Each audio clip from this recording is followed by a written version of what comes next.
Hello, everyone. Welcome to Megan Chitwood Live, powered by BNI. And today I am so excited about the guest that we have, Hal Craig. We are going to talk about how restaurants are working these days. It's going to be hugely educational for everyone involved, including me. It's been a great conversation that he and I have been having about this. And then also we're going to talk about how restaurants can really benefit from BNI, especially during this challenging time. So with that, let's get started.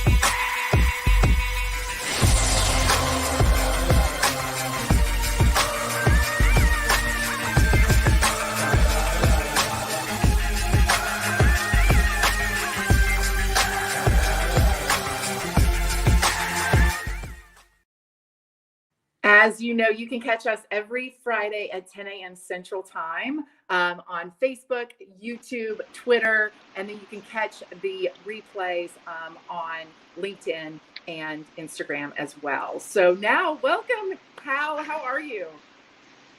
I'm good. How are you? I'm doing well.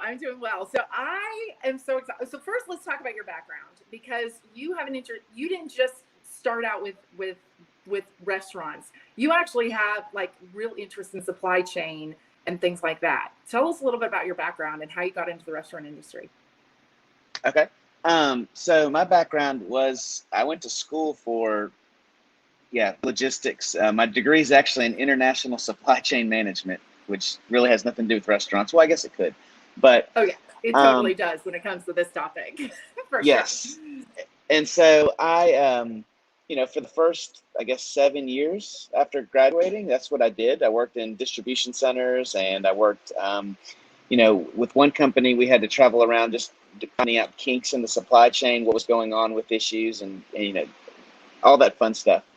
And then, and I really liked it. It was good money. And then we, I guess I have this heart of an entrepreneur. I just want to work for myself, or, always had that in me. And we decided there was a need. There was a restaurant concept that we thought would do well in Birmingham. It was a franchise. They weren't franchising yet, so we asked the owner of the business that was down in Auburn. It was called Mama Goldberg's, and asked if he would let us franchise it, and he didn't want to, but we finally convinced him. And so we opened up one here, and it was more of a supply and demand. There wasn't one in Birmingham, but there was a lot of people from Birmingham that went to Auburn, and even people from Alabama are familiar with the brand. So that's how I got into the restaurant business, was just, hey, I thought it would be a good idea to make some money with that. And then it's kind of been ever since. We went from that. And I started having kids and realizing that it wasn't the right industry. So I sold it to my partners, and then started selling groceries to restaurants as a salesperson for Cisco. And I became a restaurant consultant, being able to help restaurants, figure out food cost, menu design, things like that. And then we ended up, one of my customers had a place in Homewood, and they were ready to get out of the business. And so they were like, you can just, if you want to work out something with us, we can transition that into your spot. So that's what we did. And here we are now with Tostadas. Love it. So you were in the middle of Homewood in Birmingham, in the greater Birmingham area as well. Now, okay, so this is where things get like super interesting, and you've got an awesome message for all of us around restaurants and these times, because the restaurant industry changed a lot in 2020. How did you transition? How did you innovate to get through like the last 18 months? Well, I mean, it's still a process. I mean, everything is back, going back to supply chain, everything is backlogged. So we're seeing effects of stuff now from 2020. Like I was telling you, I went and picked up our liquor order for the bar, and, Patron is a very popular tequila that most Mexican restaurants have on hand all the time, because people like that. You can't get it. There's none there. It was out of stock. The second most popular one we have, Casamigos, out of stock. And that just goes back to, supply chain issues with, people. They're not having the people to help manufacture it. They're not having truck drivers to be able to distribute it. So to answer your question, we're still trying to figure out what to do and how to pivot. But, we've had to, really just kind of, just streamline, I guess, everything, very watch cost, we're cutting down our menu to get out of things that, that are hard to get and not get access to, and then try to figure out ways to market, and get the word out there that we have a place, we're safe, and you can still come eat. Yeah. So right after we did our prep for the show, I went to a restaurant and they said, yeah, we don't do entree salads. They're on the menu, but we're not doing entree salads anymore. And I didn't get into it, but in the back of my mind, I was thinking, this is exactly what you and I were talking about, which is just, you don't have access. So not only is labor, which I think all of us know from in the small business world, we're hearing, all about labor being a challenge, but also you've got that compounding from the supply chain of your actual products as well.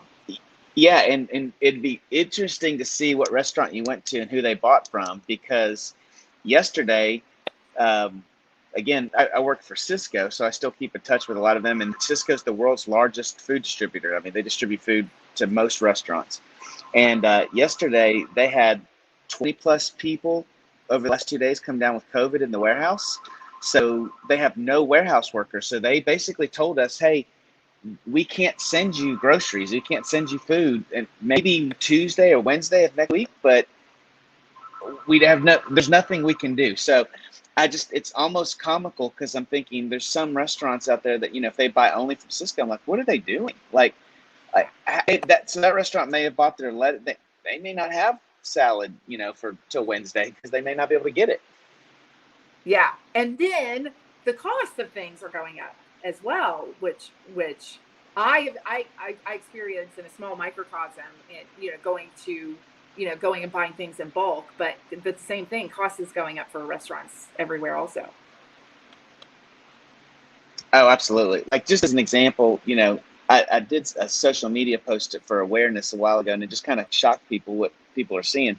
But like, if you're not aware, then you don't know. So like, most restaurants have a fryer, if you're getting French fries, or if you're getting, fried shrimp or a lot of restaurants have fryers. And so, not in terms of just food, but the fryer oil, if you don't change your oil out, then that's when you go to a restaurant, it kind of tastes burnt, or you can tell that, hey, those French fries weren't really good.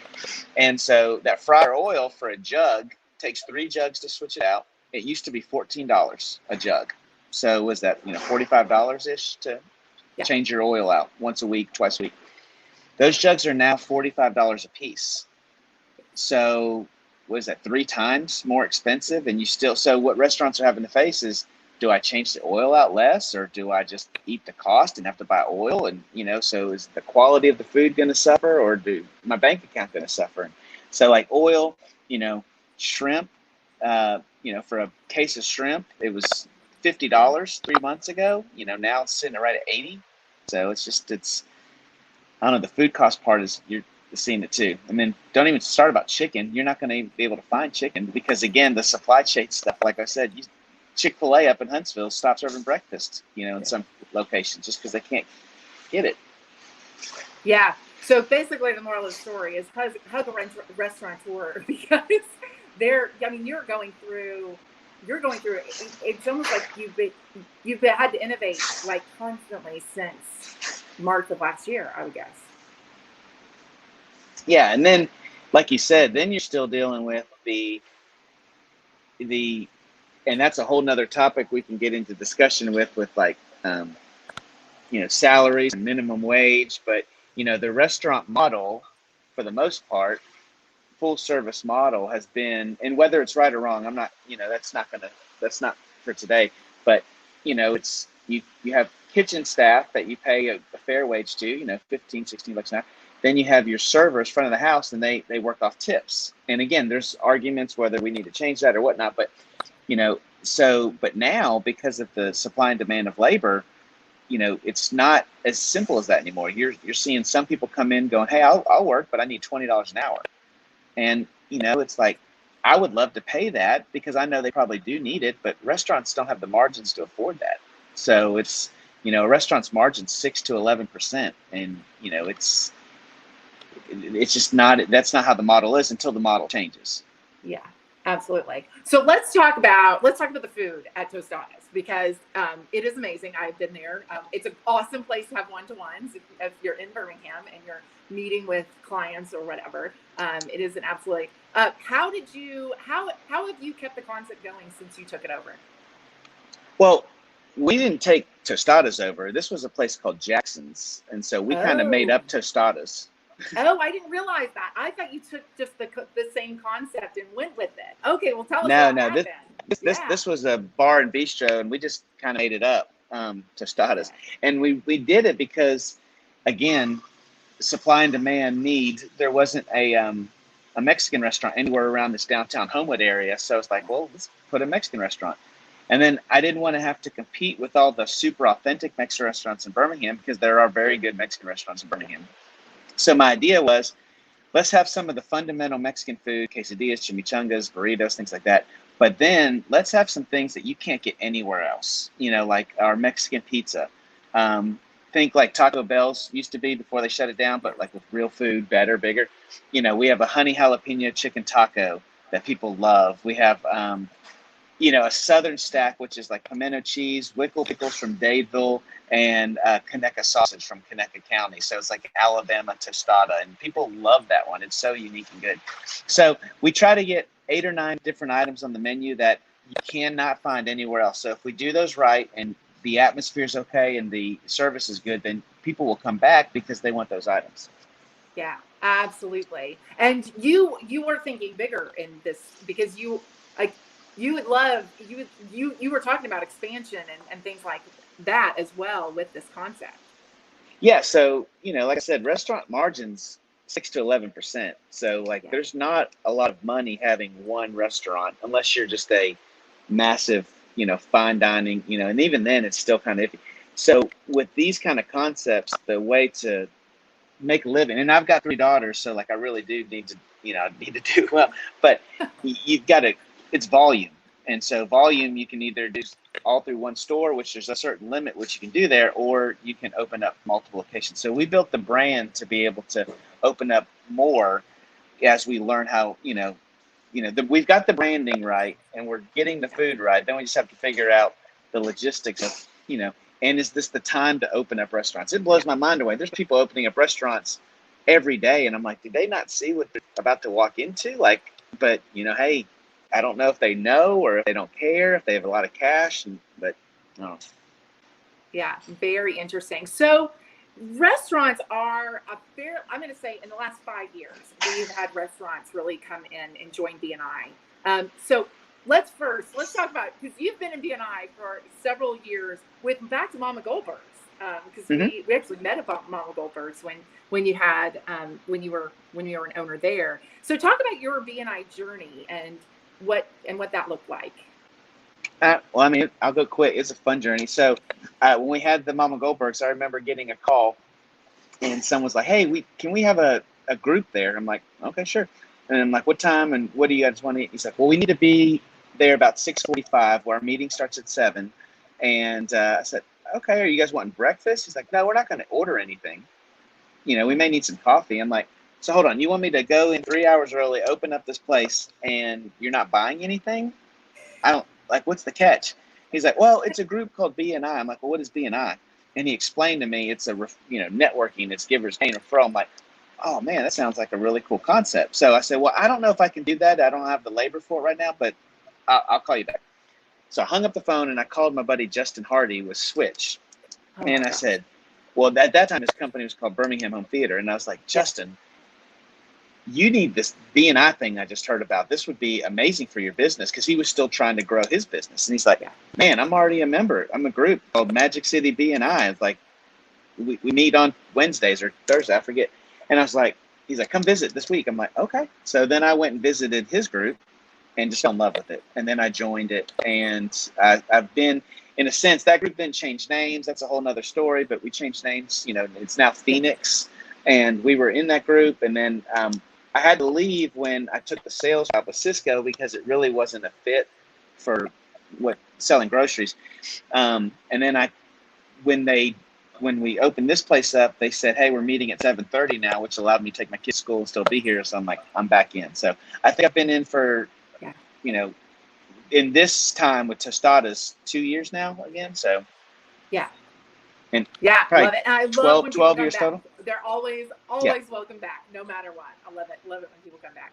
So how has it worked for a restaurant and catering? Right? BNI. Oh, it's Yes. How's fantastic. BNI So worked? like I get frustrated when I meet other restaurant owners and I tell them about it. They're like, "Oh, I don't need it," or I'm like, "It's not." I'm like, again, because margins are so low, like you need everything you can get. Like, and so with BNI, it's such, it's so awesome because of a couple reasons. One, like you said, they're going to have their one-to-ones probably at the restaurants.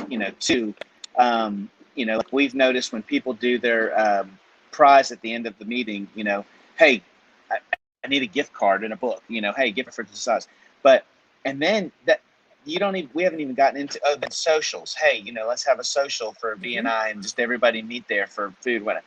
Lunches, everybody's meet for lunch. But then that doesn't even count the catering you get. Hey, my friend's a pharmaceutical rep, and when we ask for catering, or hey, I need this, catering has been great, and that's just extra. I mean, but we've made our investment back from BNI just from one-to-ones, lunches, and whatnot. The catering has all been bonus. So And if I'm you a join big. Go ahead. Go ahead. I was gonna say, and I don't know if you guys are still doing those because we actually did one for a little bit. If you had lunch BNI, one of the lunch groups, I know it may be hard for you to get away during lunch, but that's even better because you can meet, at the restaurant, or you can cater every meal because they usually get it catered or they're meeting somewhere. And I was helping with a group in, I think it was Swamp Monster Barbecue. We had them in BNI, and and he got to cater every single lunch we did. And I was like, it paid for itself in the first month. Absolutely. So, and the other one, I love making things easier for BNI members, right? So a lot of times people are saying, I've got to, I got to get a referral this week. Well, a referral to a restaurant is actually it's very simple, right? It's take a customer there, take your family out to eat, all those kinds of things, which is not what we normally do. But if you're just struggling to get one, like it's a very simple referral pass. Oh, and I mean, like I'm super excited now because I don't know if this is a new feature, but we got trained yesterday in our group about this new thing on the app. Let me see if I can pull it up here to show you. You already know about it because you probably already made it up, but I love it because one of the problems I've always had was if somebody from another BNI group watches this and they're like, hey, I want to go give a referral a house, Yeah. so they come eat.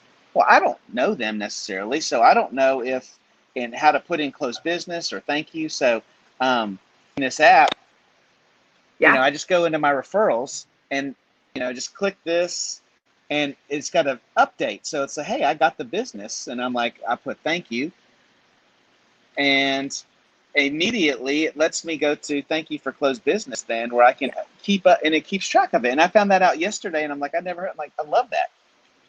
So the other thing for restaurants, if you are giving referrals to restaurants and you're in BNI, super easy thing to do, which we don't love putting in referrals for every single time you visit, but for restaurants you really need to, because Hal is not always going to be there when you go. So when you are there, if you just put in a referral and in the comments make a comment, this is how much I spent there, right? This is what you should be thanking me for. That pops up on Hal's screen, and then what he just showed, he gets to click, got the business, and he can just type in the amount from what you did there. So it's super, because I remember talking to a fellow executive director and saying, like, I don't know, how do restaurants keep up? Do you put a business card? No.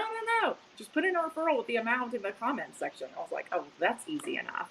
So it makes it very, very simple. The other thing too is the fact that cross-chapter referrals happen very easily in our region as well. So if it is another BNI chapter that wants to come and have one-to-ones there as well, then of course that counts, the greater region. So if you happen to be in Homewood, do that also. Yeah, so and like restaurants. I'm sorry, I'm gonna say restaurants are good. If you're not recruiting restaurants for your group, you need to, because again, restaurants, payroll, They have to have payroll and, and security, cameras, TVs, cleaning services, fill in the blank. You find a restaurant that joins your group, you're getting a great, referral partner. Absolutely. And then I'm going to say this too, back to the beginning of what we talked about as well. The other thing that I think is great for you during this time also is just to have some friends around you that can just like lift you up when it's like, oh my God, I got another gut punch because this happened or that happened. And having that group of people around you that understand just a little bit of what you're going through also, I think is really helpful in just building your morale. Well, and that's really, I'm glad you said that. That's really the whole reason I rejoined. And the reason what I fell in love with it the first time was not, yes, the referrals are great. Money going into your bank account is always good. But you're right, having, in sales, usually sales is lonely because you're out there driving, hitting the roads, or owning a business is lonely because there's no one really you can talk to about, hey, or vent to. And so having that one time a week or, more when you have one-to-ones where, it's a positive hour and a half where people are encouraging you and going like, hey, can I help you out? What can I do for this? It's like when I went back to that first meeting at, 2 years ago, and I saw that encouragement, I saw the training, the mentorship, and I was like, that's where it was at. That's what I needed. So that you're absolutely right. It's a time where you get to just socialize and get uplifted. Yeah.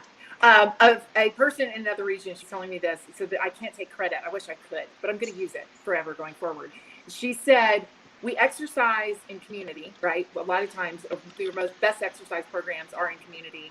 We worship in community, right? Most of the time we do something spiritual within community as well. Why are we not like drawn to doing business in community also? And I think that's like the best way for it to be explained, I think, is that we there is no reason why we shouldn't be doing business in community as well, and that's what we're up to. Yeah. I think people are scared sometimes, or they're prideful and they don't want to share numbers or whatnot. But again, when you go with the model of givers gain, hey, how can I help you? Don't worry about what me. It just, you're right. That community in the business does work. That's why I think B&I works. Yeah, absolutely. So you are also always trying to get better and better as a business owner. So what are some of the tips that you have learned, or one tip that you have learned as a business owner lately that you thought, wow, this was really eye-opening thing for me that some other people who might be listening could benefit from?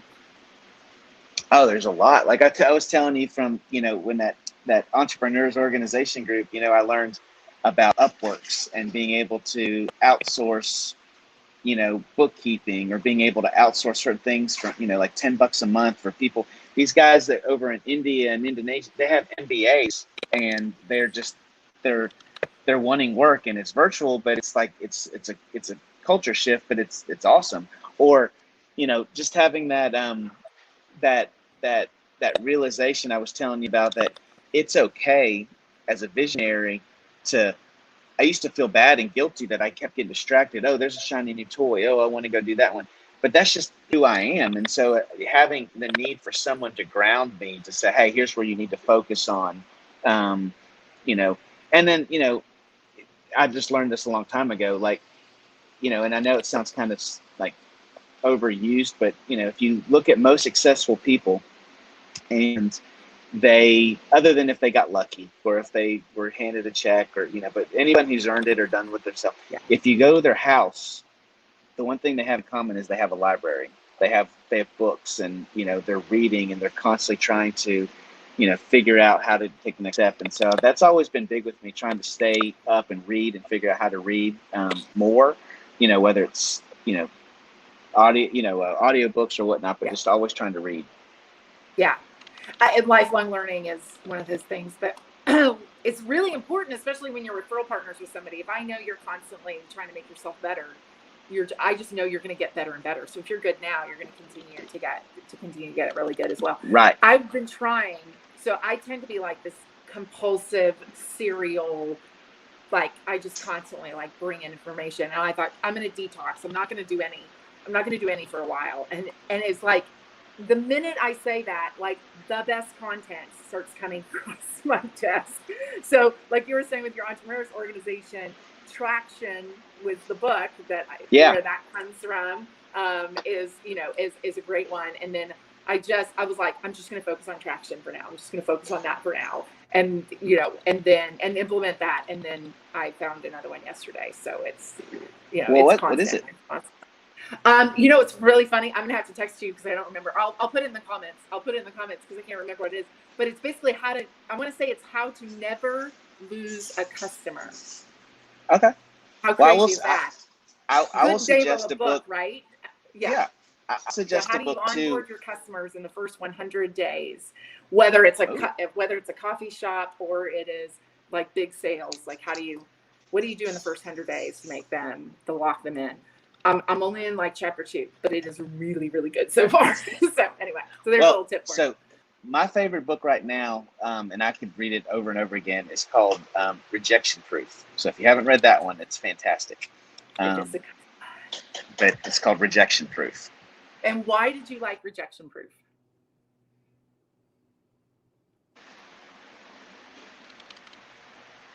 Still there? I'm still here. Yeah. So why did you like Rejection Proof? Okay.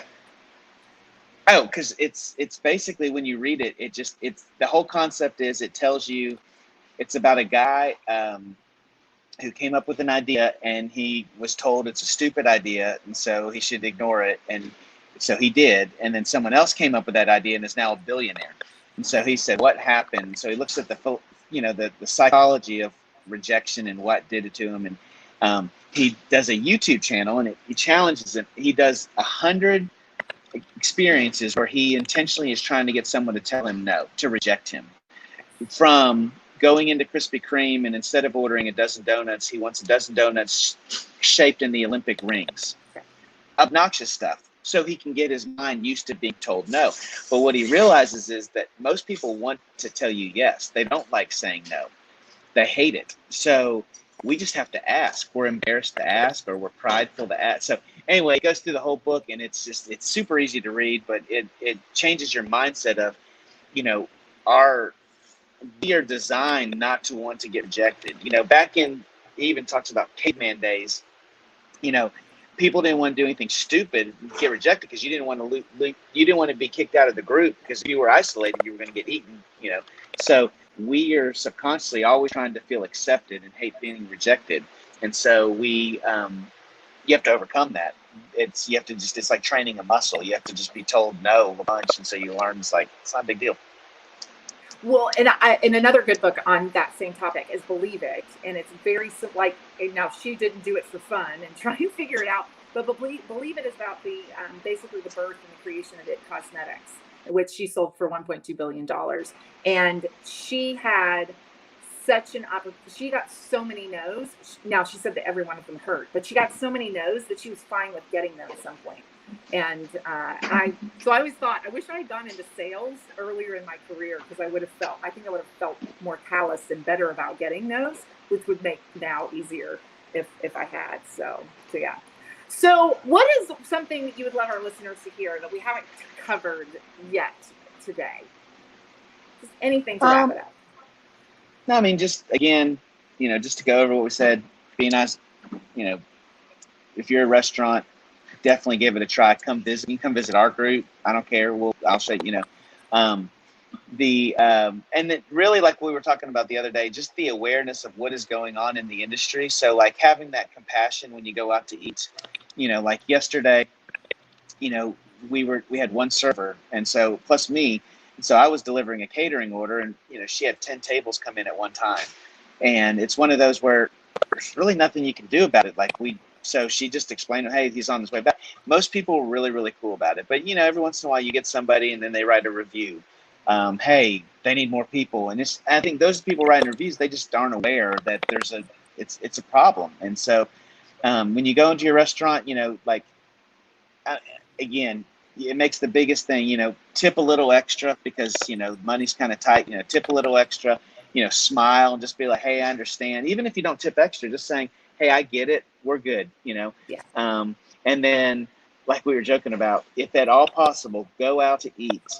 Don't order off DoorDash, Waiter, Yes. any of the delivery services, because like I was telling you earlier, that 6 to 11% margin, those guys take 30, and they're a means to an end, and you have to have them. But restaurants sometimes lose money. Rarely ever will they make money with those, but they sometimes even lose it. So if you have the opportunity, just order it, go pick it up. Hire your high school or college neighbor. Yeah. Hey, I'll give you $5 if you go pick this up for me. And pay them a little money instead of using those services. Love that idea. Love that idea. Well, thank you so much, Hal. One, thank you for being such an awesome BNI member for so long. Like I said, I love that you came back. So thank you for that. And thank you for being on the show. You gave me a whole new perspective on restaurants and what I can do to just be a little bit more positive and supportive as all the restaurants are going through similar things these days. Well, thanks for having me. It was fun. I enjoy it. All right. Yeah.